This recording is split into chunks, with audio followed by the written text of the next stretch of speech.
Hi friends, എല്ലാവർക്കും എൻ്റെ ചാനലിലോട്ട് സ്വാഗതം. അപ്പോൾ ഇന്നത്തെ വീഡിയോ എന്താണെന്ന് തംബ്നെയിൽ നിന്ന് മനസ്സിലായിട്ടുണ്ടാവും. അതായത് എൻ്റെ ഒരു ചെറിയൊരു ട്രാൻസ്ഫോർമേഷനെ കുറിച്ചിട്ട് പറയുന്ന വീഡിയോ ആണ്. ഞാൻ ഭയങ്കരമായിട്ട് മെലിഞ്ഞിരിക്കുന്ന സ്ഥലത്ത് നിന്ന് ഞാൻ ഇപ്പം ഉള്ള രീതിക്ക് തടിക്കാൻ എന്താണ് കാരണം എന്നൊക്കെ ഉള്ളൊരു വീഡിയോ ആണ് ഇന്നത്തത്. അതിന് മുന്നായിട്ട് ഇപ്പം നമ്മുടെ വീഡിയോ കുറച്ച് പേരൊക്കെ കാണാൻ തുടങ്ങിയിട്ടുണ്ട്. എല്ലാവർക്കും ഒരുപാട് നന്ദി. അപ്പോൾ ഞാൻ ഒരുപാട് പറഞ്ഞ് പോകുന്നില്ല, പെട്ടെന്ന് തന്നെ ഞാൻ കാര്യത്തിലോട്ട് കിടക്കാം. ആദ്യം ഞാനൊരു ഡിസ്ക്ലെയിമർ പോലെ പറയാം. കാരണം നിങ്ങൾ ഈ വീഡിയോ ത്രൂ ഔട്ട് കണ്ടിട്ട് ലാസ്റ്റ് നിങ്ങൾക്കൊരു ടിപ്സോ ട്രിക്സോ ഒന്നും കിട്ടുന്നില്ല എന്ന് വിചാരിക്കേണ്ടെന്ന് വെച്ചിട്ട് ഞാൻ ആദ്യം തന്നെ പറയാം. ഞാൻ ഇങ്ങനത്തെ ഒരു ട്രാൻസ്ഫോർമേഷൻ്റെ കാരണം എന്ന് പറയുന്നത് ഞാൻ എടുക്കുന്ന ഒരു ഡയറ്റോ അല്ലെങ്കിൽ ഞാൻ എടുക്കുന്ന വേറെ എന്തെങ്കിലും ഒരു എക്സസൈസിൻ്റെ ഭാഗമായിട്ടോ ഒന്നുമല്ല. ചെറിയൊരു മെഡിക്കൽ ഇഷ്യൂസും അങ്ങനത്തെ കാരണങ്ങൾ കൊണ്ടാണ് എനിക്ക് പെട്ടെന്നുള്ള ഒരു ട്രാൻസ്ഫോർമേഷൻ ഉണ്ടായത്. അപ്പോൾ അതെന്താണെന്ന് ഞാൻ പറഞ്ഞുതരാം. ഞാനെന്ന് പറഞ്ഞാൽ ഒരു ചെറിയ പ്രായത്തിൽ വളരെ എനിക്ക് തോന്നുന്നു ഒരു 1-2 ക്ലാസ്സൊക്കെ വരെ ഞാൻ നല്ല ഗുണ്ടുമായിരുന്നു. അതിനുശേഷം ഞാൻ ഭയങ്കരമായിട്ട് മെലിഞ്ഞൊരു കുട്ടിയായിട്ടാണ് ഞാൻ കല്യാണം വരെയും അത് കഴിഞ്ഞ് പ്രഗ്നൻസിയിൽ നമുക്കൊരു തടി വരുമല്ലോ. അതായത് നമ്മൾ ആ ഒരു പ്രഗ്നൻസി പീരീഡിൽ നമുക്ക് കുറച്ച് തടി ഉണ്ടാകും, കുഞ്ഞും കൂടി ഉണ്ടാകുമ്പോൾ. അപ്പോഴാണ് ഞാൻ സാധാരണ എൻ്റെ വെയിറ്റ് എന്ന് പറയുന്നത് ഒരു 10ാം ക്ലാസ് മുതൽ, 10അല്ല, ഒരു ഡിഗ്രി മുതൽ ഒരു കല്യാണം കഴിയുന്ന അത്ര വരെയും എനിക്കെന്ന് പറയുന്നത് 50-52 ആ ഒരു വെയിറ്റിലായിരുന്നു ഞാനിങ്ങനെ നിന്നുകൊണ്ടിരുന്നത്. പക്ഷേ അത് കഴിഞ്ഞ് ഡെലിവറി സമയത്ത് അത് ഒരു 72 kg വരെ പോയി. കാരണം കുഞ്ഞിൻ്റെ വെയിറ്റും പിന്നെ നമ്മൾ നന്നായിട്ട് എനിക്ക് തോന്നുന്നു ഫോളിക് ആസിഡൊക്കെ കഴിക്കുന്നുണ്ട്, നമ്മൾ നല്ല വെയിറ്റ് വയ്ക്കും. അങ്ങനെ വെയിറ്റ് വന്നു. അപ്പം ഞാൻ വിചാരിച്ചു, സാധാരണ നമ്മൾ മനസ്സിലൊരു ചിന്തയുണ്ട്, കല്യാണം കഴിഞ്ഞൊരു കുട്ടിയൊക്കെ ആകുമ്പോൾ നമ്മൾ ഭയങ്കര തടിച്ച് പിന്നെ നമ്മൾ മെലിയില്ല, ഭയങ്കര തടിയായിരിക്കും എന്നുള്ളൊരു തോന്നലുണ്ട്. അപ്പം ഞാൻ വിചാരിച്ചു ഈ തടി എനിക്ക് പോവില്ല, ഇതിങ്ങനെ തന്നെ ആയിരിക്കും എന്ന് വിചാരിച്ചു. അങ്ങനെ പിന്നെ എന്ത് ചെയ്തെന്ന് വെച്ചാൽ കുഞ്ഞുണ്ടായി ഒരു 3 മാസം വരെ എനിക്ക് അത്യാവശ്യം തടിയും കാര്യങ്ങളൊക്കെ ഉണ്ടായി. പിന്നെ നന്നായിട്ട് അത് കുറഞ്ഞു. ഒരു എക്സസൈസോ ഒന്നുമില്ല, എനിക്ക് വയറോ അല്ലെങ്കിൽ എനിക്ക് തടിയോ ഒന്നുമില്ല, എല്ലാം കുറഞ്ഞ് പഴയ വീട്ടിലേക്ക് ഞാൻ എത്തി. ഒരു എക്സസൈസോ ഒന്നുമില്ല. പിന്നെ കുഞ്ഞുണ്ടാകുമ്പോൾ നമുക്ക് പ്രത്യേകിച്ച് എക്സസൈസ് വേണ്ട, ഫുൾ ടൈം നമ്മൾ അവരുടെ കൂടെയും അവരുടെ കാര്യങ്ങൾ ചെയ്യുമ്പോൾ തന്നെ നമ്മൾ തളർന്ന് അങ്ങ് പോയിക്കോളും. അങ്ങനെ പിന്നെ ഞാൻ മെലിഞ്ഞു, അതായത് സാധാ പോലെ. പക്ഷെ എനിക്ക് എപ്പോഴും എൻ്റെ അടുത്ത് ഇങ്ങനെ ആൾക്കാർ ചില സമയത്ത് പറയും, ഇതെന്താ ഇങ്ങനെ മെലിഞ്ഞിട്ട് ഒന്നും കഴിക്കുന്നില്ലേ, എന്താ ഇങ്ങനെ എന്ന് പറഞ്ഞിട്ട് ആൾക്കാർ പറയും. അങ്ങനെ ഞാൻ എന്ത് ചെയ്തു എന്ന് വെച്ചാൽ എനിക്ക് ഭക്ഷണമാണെങ്കിൽ ഞാൻ കഴിക്കാതെ മെലിയുന്നൊന്നുമല്ല, കഴിക്കും. പക്ഷെ ആൾക്കാരുടെ വിചാരം ഞാനിങ്ങനെ ഭക്ഷണം കഴിക്കാതെ മെലിയാൻ വേണ്ടി ഭക്ഷണം കഴിക്കാതെ നടക്കുന്നതാണ്, എക്സസൈസൊക്കെ എടുക്കുന്നത്. സത്യം പറഞ്ഞാൽ ഞാൻ കഴിക്കാത്തൊരു ഫുഡ് ഉണ്ടായിരുന്നില്ല, ഞാൻ കഴിക്കാത്ത ഒന്നും ഉണ്ടായിരുന്നില്ല. പക്ഷെ ഞാൻ തടിക്കണില്ല. ഇപ്പം നിങ്ങൾ കാണുന്ന ആ ഒരു ഫോട്ടോ എന്ന് പറഞ്ഞാൽ അത് ഭയങ്കര മെലിഞ്ഞ ഫോട്ടോ ആണ്, അത് ഞാൻ പറയാം. അങ്ങനെ മോനുണ്ടായി ഒരു 2 years ഒക്കെ കഴിഞ്ഞു. അപ്പോൾ എനിക്ക് ചെറിയൊരു ഹെൽത്ത് ഇഷ്യൂസ് ഉണ്ടായി. അതായത് പിന്നെ എനിക്ക് ഒരു സർജറി ചെയ്യേണ്ടി വന്നു. അപ്പോൾ ആ ഒരു സർജറി ചെയ്തു, അതായത് നമുക്ക് ഇൻസൈഡ് ഓർഗൻസിന് ചെറിയൊരു കംപ്ലൈൻറ്റ് ഉണ്ടായതുകൊണ്ട് ചെറിയൊരു സർജറി ചെയ്യേണ്ടി വന്നു. അപ്പോൾ ആ ഒരു സർജറി ചെയ്ത് പിന്നെ എനിക്ക് കുറച്ചുകൂടെ എൻ്റെ ഹെൽത്ത് ബെറ്റർ ആവാൻ തുടങ്ങി. കാരണം നിങ്ങളിപ്പോൾ കാണുന്ന വീഡിയോ ഉണ്ടല്ലോ, ആ വീഡിയോ എനിക്ക് അങ്ങനെ ഒരു ഇൻസൈഡിൽ ചെറിയൊരു ഇഷ്യൂ ഉണ്ട് എന്ന് നമ്മൾ അറിയുന്നതിന് മുന്നേ ഒക്കെയുള്ള വീഡിയോ അല്ല, ഫോട്ടോ ആണ് അത്. കാരണം ഡേ ടു ഡേ ഇങ്ങനെ മെലിഞ്ഞു പോകണം. പൊതുവേ മെലിഞ്ഞിട്ടാണ്, അതിൻ്റെ കൂടെ ഇങ്ങനെ മെലിഞ്ഞു പോകണു, മുടി പോകുന്നു, കണ്ണൊക്കെ ഇങ്ങനെ കുഴിഞ്ഞു പോകുന്നു. സത്യം പറഞ്ഞാൽ എനിക്ക് എന്താ സംഭവിക്കുന്നതെന്ന് അറിയില്ലായിരുന്നു അന്ന്. കാരണം മെലിഞ്ഞിട്ടാണ് എന്നും പറഞ്ഞ് ഇങ്ങനത്തെ ഒരു കോലമൊന്നും ആയിരുന്നില്ല ഞാൻ. ഇതെന്ന് പറഞ്ഞാൽ ആരെ കണ്ടാലും ചോദിക്കേ, ഒരു ഡ്രസ്സ് ഇട്ടാൽ ഭംഗിയില്ല, ഒന്നും ഒരു ഭംഗിയുമില്ല, കാണാനുണ്ട്. ആൾക്കാർ മൊത്തം ചോദിക്കും, എന്താ ഇത്, എന്തെങ്കിലും അസുഖം ഉണ്ടോയെന്നല്ല, എന്തെങ്കിലും ഭക്ഷണം കഴിക്കാത്തതുകൊണ്ടാണോ അങ്ങനെ ഇതൊക്കെ ചോദിക്കും. അങ്ങനെ എനിക്കൊരു സർജറി ഉണ്ടായി. ആ സർജറി കഴിഞ്ഞ് പിന്നെ ഞാൻ നോർമലി എന്നും കഴിക്കുന്ന പോലെ തന്നെയാണ് ഭക്ഷണം കഴിക്കുന്നത്. പക്ഷേ ഞാൻ പഴയതുപോലെ, അതായത് സർജറി ടൈമിലുണ്ടായതിനേക്കാളും ബെറ്ററായിട്ട് ഞാൻ വന്നു. അങ്ങനെ കുറച്ച് നാളിങ്ങനെ പോകുമ്പോൾ എനിക്ക് കുറച്ച് നമ്മുടെ ശ്വാസം മുട്ടിൻ്റെ ഇഷ്യൂ ഉണ്ട്, ബ്രീത്തിങ്ങിൻ്റെ ഇഷ്യൂ ഉണ്ട്. അങ്ങനെ ഞാൻ ഒരുപാട് ഡോക്ടേഴ്സിനെ കാണാറുണ്ട്. അങ്ങനെ ഡോക്ടറിനെ കണ്ടിട്ട് ഒരു സ്ഥലത്തുനിന്ന് എനിക്ക് മെഡിസിൻ തന്നു. ആൾ തന്നത് സ്റ്റിറോയിഡ് മെഡിസിനാണ്. അപ്പോൾ ഞാൻ കേട്ടിട്ടുണ്ട് സ്റ്റിറോയിഡ് മെഡിസിൻ കഴിച്ചു കഴിഞ്ഞാൽ നമ്മൾ തടിക്കും, സെക്കൻഡ് നമുക്ക് ഷുഗർ വരും, ചിലപ്പോൾ തൈറോയ്ഡ് വരും, എന്തൊക്കെയോ അസുഖങ്ങൾ വരും. സത്യം പറഞ്ഞാൽ എനിക്കൊന്നും അറിയില്ല, ഇതൊക്കെ കേട്ടറിവാണ്. ഞാനൊരിക്കലും മെഡിക്കലി പറയുന്നതല്ല, ഞാൻ കേട്ടിട്ടുള്ള അറിവുകളാണ് ഞാൻ പറയുന്നത്. അത് ഞാൻ ആ ഡോക്ടറെ അടുത്ത് ചോദിച്ചു, ഇങ്ങനത്തെ പ്രശ്നം വരില്ലേ, നമുക്ക് സ്റ്റിറോയിഡ് മാറ്റി വെച്ചിട്ട് വേറെ എന്തെങ്കിലും ഓപ്ഷൻസ് ഉണ്ടോ എന്ന് ചോദിച്ചു.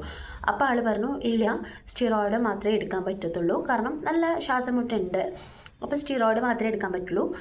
ഇപ്പം നിങ്ങളൊരു 6 മന്ത് കോഴ്സ് എന്തായാലും ചെയ്യണം. അത് ഇപ്പോൾ തടിക്കുന്നതാണ് പേടിയെങ്കിൽ അതിനേക്കാളും വലിയ ഇഷ്യൂ ആണ് ഇത്. അപ്പോൾ ആദ്യം ഇത് നിങ്ങൾ പ്രിവെൻറ്റ് ചെയ്തിട്ട് ബാക്കി കാര്യം നോക്കിക്കോ. ഇത് ഒന്നുമില്ല, അത്രയൊന്നും ഇതിൽ സ്റ്റിറോയിഡ് കണ്ടൻറ്റ് ഇല്ല എന്ന് പറഞ്ഞു. ഓക്കെ, ഡോക്ടറെ വിശ്വാസത്തിൽ ഞാൻ മെഡിസിൻ അങ്ങ് സ്റ്റാർട്ട് ചെയ്തു. മെഡിസിൻ സ്റ്റാർട്ട് ചെയ്തപ്പോൾ എന്താ പറ്റിയെന്ന് വെച്ചാൽ, എൻ്റെ ആ ഒരു ഇഷ്യൂ, ശ്വാസം മുട്ടെന്ന് പറയുന്ന ഇഷ്യൂ എനിക്ക് പോകാൻ തുടങ്ങി.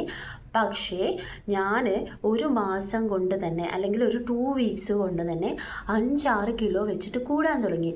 ഞാൻ അന്നേരത്ത് വെയിറ്റ് നോക്കുകയൊന്നും ചെയ്യുന്നില്ല. പക്ഷേ ഇതെങ്ങനെ മനസ്സിലാവുന്നതെന്ന് വെച്ചാൽ, നമുക്ക് 2 വീക്സ് ആകുമ്പോൾ ഡോക്ടറെ കാണണം. ഒരു 2 വീക്സ് പോകുമ്പോൾ എൻ്റെ വെയിറ്റ് 52 ഉണ്ടായ എൻ്റെ വെയിറ്റ് 56. സെക്കൻഡ് ഒരു 2 വീക്സ് കഴിഞ്ഞ് പോകുമ്പോൾ 64. അങ്ങനെ പോകുമ്പോൾ എനിക്കൊരു ടെൻഷനായി. അപ്പോൾ ഞാൻ ഡോക്ടറോട് ചോദിച്ചു, ഇങ്ങനെ തടിക്കുമോ സ്റ്റിറോയിഡ് കഴിച്ചാൽ? അപ്പോൾ ഡോക്ടർ പറഞ്ഞു, ഇല്ല, ഇത് സ്റ്റിറോയിഡ് കഴിച്ചതുകൊണ്ടൊന്നല്ല, ചിലപ്പോൾ ഹോർമോണൽ ചേഞ്ചസ് ആയിരിക്കും, ഏജ് കൂടുമല്ലേ, അപ്പോൾ ഹോർമോണൽ ചേഞ്ചസ് ആയിരിക്കും, വേണമെന്നുണ്ടെങ്കിൽ തൈറോയിഡ് ചെക്ക് ചെയ്തോ എന്ന് പറഞ്ഞു. എനിക്കൊരു കാര്യമുണ്ട്, എന്തെങ്കിലും ഒരു കാര്യം കേട്ട് കഴിഞ്ഞാൽ എനിക്ക് അപ്പം ടെൻഷനും കൂടും, എനിക്കപ്പം അത് ക്ലിയർ ചെയ്യണം. അങ്ങനെ ഞാൻ തൈറോയിഡ് ചെക്ക് ചെയ്തു. തൈറോയിഡിലൊന്നുമില്ല, തൈറോയിഡിൽ നോർമലായിരുന്നു ആ സമയത്ത്. അതേപോലെ ഞാൻ വിചാരിച്ചു PCOD ടെസ്റ്റ് ചെയ്യാമെന്ന് വിചാരിച്ചു. അങ്ങനെ PCOD ടെസ്റ്റ് ചെയ്യാമെന്ന് വിചാരിച്ചപ്പോൾ ഞാൻ പിന്നെ എന്തോ ഒരു ഇതിൽ അത് ടെസ്റ്റ് ചെയ്തിട്ടില്ല, PCOD പിന്നെ ടെസ്റ്റ് ചെയ്തില്ല, കാരണം എനിക്ക് പീരിയഡ്സും കാര്യങ്ങളൊക്കെ കറക്റ്റാണ്. അങ്ങനെ ഇങ്ങനെ പോയി. അവസാനം എനിക്ക് തോന്നി, ഇതിങ്ങനെ വെയിറ്റ് ഇങ്ങനെ കൂടി പോവുകയാണ് ചെയ്യുന്നത്. കാണുന്നവരൊക്കെ പറയുന്നു, തടിച്ചല്ലോ. ആൾക്കാരൊക്കെ ഇത് പറയുമ്പോൾ ഞാൻ പറയുന്നുണ്ട്, ഇത് ഹെൽത്തി ആയിട്ടുള്ള തടിയല്ല, ഇത് എനിക്കെന്തോ പിന്നെ എൻ്റെ ഇൻസൈഡിലേക്ക് എന്തോ കൊണ്ടുള്ള തടിയാണ്, അല്ലെങ്കിൽ ഹെൽത്തി ആയിട്ടുള്ള തടിയല്ലാന്ന് ഞാൻ എല്ലാവരോടും പറയുന്നുണ്ടായിരുന്നു. അപ്പോൾ അങ്ങനെ പിന്നെ ഞാൻ തന്നെ മെഡിസിൻ പതിയെ സ്റ്റോപ്പ് ചെയ്തു. 6 മന്ത് ഇങ്ങനെയൊക്കെയോ ഒരു 4 മാസം കഴിച്ച് ഞാൻ സ്റ്റോപ്പ് ചെയ്ത സമയത്ത് എൻ്റെ വെയിറ്റ് എത്രയാണോ അന്നുണ്ടായത്, ഇന്നും ആ വെയിറ്റ് തന്നെയാണ് സ്റ്റോപ്പ് ചെയ്ത് നിൽക്കുന്നത്. അപ്പോൾ അതിൻ്റെ ഇടയിൽ എനിക്ക് വീണ്ടും ഈ ഒരു ഇഷ്യൂ വന്നു പെട്ടെന്ന്. അപ്പം ഞാൻ എന്തോ ഒരു ഇഷ്യൂ, പനിയോ അങ്ങനെ എന്തോ ഒരു ഇഷ്യൂ വന്നപ്പോൾ ഞാൻ ഹോസ്പിറ്റലിൽ കാണിച്ചു. അപ്പോൾ എനിക്ക് ചെറുതായിട്ട് ശ്വാസം മുട്ടിൻ്റെ ഒരു സംഭവം ഉണ്ടായി. അപ്പോൾ അവരുടെ അടുത്ത് ഞാൻ പറഞ്ഞു, ഈ മെഡിസിനൊക്കെയാണ് ഞാൻ കഴിക്കുന്നത്. പിന്നെ എനിക്ക് പെട്ടെന്ന് വെയിറ്റ് ഗെയിൻ വന്നു, എന്തായിരിക്കും റീസൺ എന്ന് ചോദിച്ചപ്പോൾ ആ ഒരു ഡോക്ടറെ വായിച്ചിട്ട് പറഞ്ഞു, ഈ മെഡിസിൻ ആര് കഴിച്ചാലും തടിക്കും, ഇത് ഫുൾ സ്റ്റിറോയിഡ് കണ്ടൻ്റാണ്, ഇപ്പം തന്നെ സ്റ്റോപ്പ് ചെയ്തോ, ഇതിന് ഞാൻ മെഡിസിൻ തരാം, അത്രയും ബുദ്ധിമുട്ടുണ്ടെങ്കിൽ ആ മെഡിസിൻ കഴിച്ചാൽ മതി, പക്ഷേ ഇത്രയും എഫക്റ്റ് ഉണ്ടാവില്ല, ഒരു 3 ഡേയ്സ് 4 ഡേയ്സ് കഴിക്കുമ്പോഴേ അതിൻ്റെ നമുക്ക് നമ്മുടെ ശരീരത്തിൽ അതിൻ്റെ ഒരു ഇത് നമുക്ക് കിട്ടത്തുള്ളൂ, എഫക്റ്റ് കിട്ടത്തുള്ളൂ എന്ന് പറഞ്ഞു. അങ്ങനെ പിന്നെ അന്ന് ഞാൻ സ്റ്റോപ്പ് ചെയ്തു. അപ്പം ഞാൻ പിന്നെ ഇത് തന്നെയാണ് കഴിക്കുന്നത്. ഇത് തന്നെ പറഞ്ഞാൽ എപ്പോഴല്ല, വല്ലപ്പോഴും കഴിക്കും. അപ്പം ഞാൻ പറയണത് എന്താണെന്ന് അറിയാം നിങ്ങളോട്, മാക്സിമം നിങ്ങൾ സ്റ്റിറോയിഡ് മെഡിസിൻ കഴിക്കുന്ന ആരെങ്കിലും ഉണ്ടെങ്കിൽ സ്റ്റോപ്പ് ചെയ്യുക. എല്ലാവരും പറയും ഇപ്പോൾ തടിച്ചതാണ് ഭംഗി എന്നൊക്കെ പറയും. പക്ഷേ എന്നെ സംബന്ധിച്ചിടത്തോളം എനിക്ക് മെലിഞ്ഞിട്ടുള്ള എന്നെ തന്നെയാണ് ഇഷ്ടം. പക്ഷേ തടിച്ചാലും ഇഷ്ടമാണ്, പക്ഷേ ഇങ്ങനത്തെ തടി എനിക്കിഷ്ടമല്ല. നമുക്ക് ഹെൽത്തി ആയിട്ടുള്ള തടിയാണെങ്കിൽ നമുക്ക് ഇഷ്ടമുണ്ടാവും. ഇത് എനിക്ക് ഫീൽ ചെയ്യുന്നില്ല ഹെൽത്തി ആയിട്ടുള്ള തടിയാണെന്ന് അന്ന്. പക്ഷേ ഇപ്പോൾ എന്താ സംഭവം എന്ന് പറയുമോ, അന്ന് ഞാൻ മെലിഞ്ഞ സമയത്ത് എനിക്ക് ഭക്ഷണം കഴിച്ചില്ലെങ്കിലും, ഒരു നേരം കഴിച്ചില്ലെങ്കിൽ അല്ലെങ്കിൽ 2 നേരം കഴിച്ചില്ലെങ്കിൽ ഒരു കുഴപ്പം തോന്നില്ല. പക്ഷേ ഇപ്പോൾ 1 മിനിറ്റ് 24 മണിക്കൂർ എനിക്കിങ്ങനെ ചവച്ചുകൊണ്ടിരിക്കണം. ഞാനാണെങ്കിൽ മെലിയാനുള്ള ഡയറ്റ് എടുത്താലോ, എൻ്റെ ജീവിതത്തിൽ ആദ്യമായിട്ടാണ്, തടിക്കാൻ ഞാൻ ഡയറ്റ് എടുത്തിട്ടില്ല, മെലിയാനുള്ള ഡയറ്റ് എടുത്താലോ എന്ന് വിചാരിക്കും. പക്ഷേ എനിക്ക് പറ്റുന്നില്ല, എനിക്കിങ്ങനെ തിന്നുകൊണ്ടിരിക്കണം. അപ്പോൾ അങ്ങനെയല്ല, ബേക്കറി സാധനങ്ങളൊക്കെ ഇങ്ങനെ തിന്നണം. അപ്പോൾ എനിക്ക് എന്നെക്കൊണ്ട് പറ്റുന്നില്ല ഇപ്പോൾ. പക്ഷേ ഞാനിപ്പോൾ മെലിഞ്ഞെടുത്തുനിന്ന് തടിച്ചപ്പോൾ ഇപ്പോൾ ആൾക്കാർ പറയുന്നത് എന്താണോ, അയ്യോ നല്ലോണം തടിച്ചു, ഇനി തടിക്കരുതേ, ശ്രദ്ധിക്കണം, അങ്ങനെ ഇങ്ങനെയൊക്കെ പറയും. ശരിക്കും ആൾക്കാർക്ക് എന്താ കുഴപ്പമെന്ന് എനിക്കറിയില്ല. കാരണം നമ്മൾ മെലിഞ്ഞിരിക്കുമ്പോൾ ചോദിക്കും, ഇതെന്ത് കോല, ഭക്ഷണം കഴിക്കാനായിട്ടാണോ അങ്ങനെ ഇങ്ങനെ. ഇപ്പോൾ തടിച്ചപ്പോൾ ചോദിക്കും, ഇതെന്ത് തടിയാ, കുറച്ച് എക്സസൈസൊക്കെ ചെയ്ത് കുറക്കണം എന്ന്. സത്യം പറഞ്ഞാൽ ഞാനിപ്പോൾ പെട്ടിട്ടാണ്. 1 വർഷം കൊണ്ടാണ് ഞാനിങ്ങനെ മാറിയത്. അപ്പോൾ എനിക്ക് നിങ്ങളോട് പറയാനുള്ളത് എന്താണെന്നറിയോ, സ്റ്റിറോയിഡ് മെഡിസിൻ എടുക്കുന്നുണ്ടെങ്കിൽ പൂർണ്ണമായിട്ട് ഒഴിവാക്കാം. അങ്ങനെ എടുത്താൽ നമ്മൾ തടിക്കും, അത് ഒഴിവാക്കാം. സെക്കൻഡ് ഒരു കാര്യം എന്ന് പറഞ്ഞാൽ, നമുക്ക് എന്തെങ്കിലും ഒരു ഡയറ്റ് നമ്മൾ എടുക്കുന്നുണ്ടെങ്കിൽ, ഈവൻ നമ്മൾ തടിക്കാനാണെങ്കിലും മെലിയാനാണെങ്കിലും നമ്മൾ എടുക്കുന്നുണ്ടെങ്കിൽ നമ്മൾ ഏതെങ്കിലും ഒരു ഹെൽത്ത് ഇൻസ്ട്രക്ടറോ അല്ലെങ്കിൽ നമ്മൾ ഏതെങ്കിലും ഡോക്ടേഴ്സിനെയും കണ്ടിട്ട് നമ്മൾ ചോദിക്കുക, നമ്മുടെ ഹെൽത്തിൽ എന്തെങ്കിലും ഡെഫിഷ്യൻസി ഉണ്ടോ, അല്ലെങ്കിൽ നമുക്ക് ഇന്നർലി എന്തെങ്കിലും ഇഷ്യൂസ് ഉണ്ടായിട്ടാണോ നമ്മളിങ്ങനെ തടിക്കുന്നത്, നമ്മളിങ്ങനെ മെലിയുന്നത്. കാരണം മെലിയാന്ന് പറയുമ്പോൾ നമുക്ക് പല കാരണങ്ങളും കൊണ്ട് നമ്മൾ മെലിയും, അതായത് നമ്മുടെ ഹെൽത്ത് ഇഷ്യൂസ് കൊണ്ട് നമ്മൾ മെലിയും, പല കാരണങ്ങളും കൊണ്ട് നമ്മൾ തടിക്കുകയും ചെയ്യും. നമ്മുടെ ഹെൽത്ത് അല്ലാതെ എപ്പോഴും നമ്മൾ ഭക്ഷണം കഴിക്കുന്നതുകൊണ്ട് മാത്രമല്ല. PCOD ഉള്ള ആൾക്കാർക്ക് തടി വരുന്നുണ്ട്, തൈറോയ്ഡ് ഉള്ള ആൾക്കാർ തടിക്കുന്നവരുണ്ട്, മെലിയുന്നവരുണ്ട്, അങ്ങനെ പല രീതിയിലുണ്ട്. അപ്പോൾ നമ്മൾ ആദ്യം ഒരു ഡോക്ടറെ കണ്ടിട്ട് നമുക്ക് എന്തെങ്കിലും ഒരു ഡെഫിഷ്യൻസി ഉണ്ടോ എന്ന് നമ്മൾ ചെക്ക് ചെയ്യാം. എന്നിട്ട് നമ്മൾ അതനുസരിച്ചുള്ള ട്രീറ്റ്മെൻറ്റ്, അതനുസരിച്ചുള്ള ഡയറ്റ്സ് എടുക്കാൻ വേണ്ടിയിട്ട് നോക്കുക. അല്ലാതെ നമ്മൾ സ്വയം ഡോക്ടറായിട്ട് അല്ലെങ്കിൽ നമ്മൾ വേറൊരാൾ ഒരു എന്താ പറയുക മെഡിക്കൽ ബാക്ക്ഗ്രൗണ്ട് ഇല്ലാത്ത ഒരാൾ വന്നിട്ട് പറയുന്നത് കേട്ടിട്ട് നമ്മൾ ചെയ്യരുത്. അവർ പറയുന്നത് ഇപ്പോൾ എന്നെ പോലെ അവരുടെ എക്സ്പീരിയൻസ് ആയിരിക്കും. അവരത് കഴിച്ചപ്പോൾ തടിച്ചിട്ടുണ്ടാവും, അല്ലെങ്കിൽ അവരത് കഴിച്ചപ്പോൾ മെലിഞ്ഞിട്ടുണ്ടാവും. അപ്പം നിങ്ങൾ മാക്സിമം നിങ്ങൾക്ക് നന്നായിട്ട് മെലിയുന്നുണ്ട് അല്ലെങ്കിൽ നന്നായിട്ട് തടിക്കുന്നുണ്ടെന്നുണ്ടെങ്കിൽ തീർച്ചയായിട്ടും ഡോക്ടേഴ്സിനെ കാണാം, അവർ പറയണത് പോലെ കേൾക്കാം. പിന്നെ മൈൻഡിൽ വെക്കേണ്ട ഒരു കാര്യം, സ്റ്റിറോയിഡ് മെഡിസിൻ എടുക്കാതിരിക്കാൻ വേണ്ടിയിട്ട് മാക്സിമം ശ്രദ്ധിക്കുക. അപ്പോൾ ഇതാണ് ഞാൻ ഇങ്ങനെ ആവാനുള്ള കാരണം. പക്ഷേ ഇപ്പം ഞാൻ ഫുഡ് കഴിക്കുന്നുണ്ട്, അതും കൂടിയിട്ടാണ് കേട്ടോ തടിക്കുന്നതെന്ന് എനിക്ക് തോന്നുന്നുണ്ട്.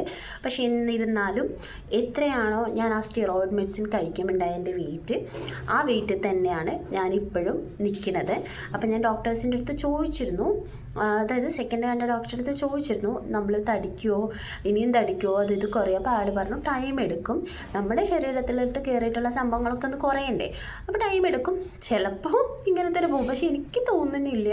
കാരണം ഞാൻ പറഞ്ഞല്ലോ, എനിക്കിപ്പോൾ ഒരു നേരം ഫുഡ് കഴിക്കാതിരിക്കാന്ന് പറഞ്ഞാൽ നിൽക്കും, പക്ഷെ എനിക്ക് അത്ര ഒരു ഇത് കിട്ടണില്ല. പിന്നെ ഞാൻ എക്സസൈസ് ഒന്നും ചെയ്യുന്നില്ല, 2 ദിവസം ചെയ്യും, 3-ാമത്തെ ദിവസം ഞാനവിടെ അത് മടക്കി വയ്ക്കും. അപ്പോൾ അതൊക്കെ ഫോളോ ചെയ്യുന്ന ആളാണെങ്കിൽ തീർച്ചയായിട്ടും ആൾ മെലിഞ്ഞ് ഇതാവും. പക്ഷെ ഞാൻ പിന്നെ അതൊന്നും ചെയ്യുന്നില്ല. പിന്നെ എനിക്ക് ഇഷ്ടമുണ്ട്, കാരണം നമ്മൾ ചില ഡ്രസ്സ് ഇടുമ്പോൾ ഒക്കെ ഞാൻ കമ്പയർ ചെയ്യും, പഴയ ഞാനും ഇപ്പോഴത്തെ ഞാനും തമ്മിൽ ഡ്രസ്സ് ഇടുമ്പോഴും ഫോട്ടോസൊക്കെ കമ്പയർ ചെയ്യുമ്പോൾ ഞാൻ ഓക്കെയാണ്. അപ്പോൾ ഇത്രയൊക്കെയാണ് എനിക്ക് പറയാനുള്ളത്.